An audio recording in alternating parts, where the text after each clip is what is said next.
Okay, hey Aunt Jan. Alright, so I'm going to tell you what is in the raw vegan chocolate truffles. And it's really simple. All you need is raw cacao powder. And you can find that at any health food store. And you want to, the difference between cocoa and cacao is that cacao is not cooked. And so it is the raw, essentially the cocoa bean, but it's considered much better for you because it's in its raw, pure state. So all of the essential nutrients and stuff isn't being cooked out. And that's why it's one of the 8 superfoods. So it's really, really good to have and so beneficial. And so, you know, it's nice you can have chocolate, but yet it's like this amazing thing for you. Okay, so all you need is probably about 2 tablespoons of the raw cacao powder if you want to make, I don't know, like 10 or 15 chocolate truffles, but you can obviously make more if you want, or if you like the taste of more or something.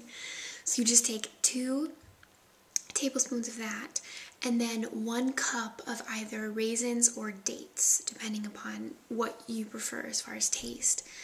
And then you mix that along with a cup of walnuts. And the walnuts is going to create the moisture. And it's also going to kind of give it like that, sort of like a milky kind of flavor. And then it'll bring the sweetness and a little bit of sour. And then what I like to do is I put a little tiny dash of pink Himalayan sea salt. And that's really inexpensive. You can find that at any health food store as well. And why I like to put a little bit of salt in there is because it brings out the sweetness even more.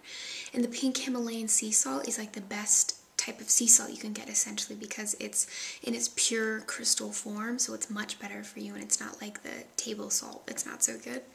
So that's what I do. And then if you want to add another level of sweetness without using any refined sugars or processed things, you can add stevia, and I'm not sure if you've heard of that, but it's really good and yummy. And I like the French vanilla stevia, and it's like a liquid, kind of like a dropper thing, and so you can just do, I don't know, like 1 or 2 drops, and that can give it a nice flavor. And there's tons of different stevia flavors, so if you're making like any type of baked goods, and instead of using sugar, you can just do a few drops of, say, like a peppermint stevia or an orange chocolate stevia or a raspberry stevia or anything like that. So it's amazing. And then, of course, you know, I'm sure you're familiar, you know, with like molasses or using like agave nectar if you want to sweeten it that way. But really, it's pretty sweet on its own, and you don't need a lot. And then you just put that in the food processor for like 2 minutes, and that's it. And it's so easy. And then you can either make it into like a pie crust, which I did one time. It was so good.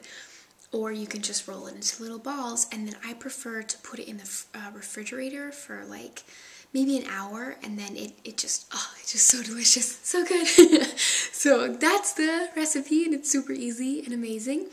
And then I thought I would just throw in a few little things for Ricki, because I remember that she was interested in doing the midwife thing and traveling, and so I just wanted to share a few little tips that are really good. And one of the main, most like important things that I could think of as far as like what's beneficial for, you know, the women who are going through that experience is magnesium oil. And I have this right here, and I use this every time I'm on my period, because when, I mean, I'm sure you know this, but I don't know if Ricki does, but when you're on your period, or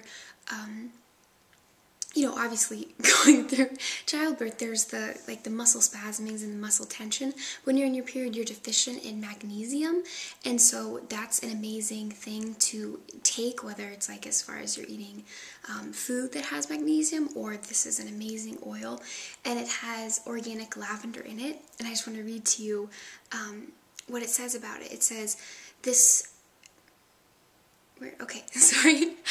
topical spray combines highly concentrated 31% magnesium, which is sourced from ancient inland pure ocean minerals, with organic lavender and helichrysum, which both help reduce inflammation and accelerate healing, and preservative-free aloe vera, which supports easy and rapid absorption by the skin.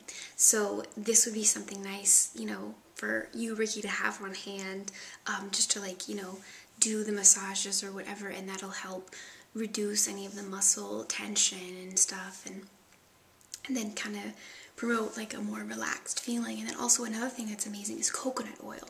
That's one of the most incredible, like a lot of athletes use it, and it's also more of kind of like a thing that ancient people would use all the time, you know, in food, and you can use it on your skin as a moisturizer. And it's also the best SPF, because SPF is actually really bad for the ocean.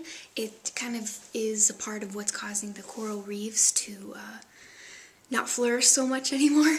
But yeah, so coconut oil is an amazing thing that, you know, you could use with those women, and just have that with you, so it would be a good thing. I think what else I could say. Oh, and then something else I want to talk about, or tell you, Ricki, was that if you're ever in a place where it's like unsanitary, or there's lots of germs, or you know, just kind of mold in the air, an ancient technique that a lot of different cultures would use is actually to take an onion and chop the onion and you leave it out. And that's why you should never eat an onion after you chop it and you put it back in the refrigerator, because what the onion does is it absorbs all the mold and the bacteria, and it holds that inside of the onion. And so you can just take an onion and kind of leave it out, and then it will absorb all of the mold or any of the just the not good toxins or chemicals that are in the air, to kind of help cleanse the oxygen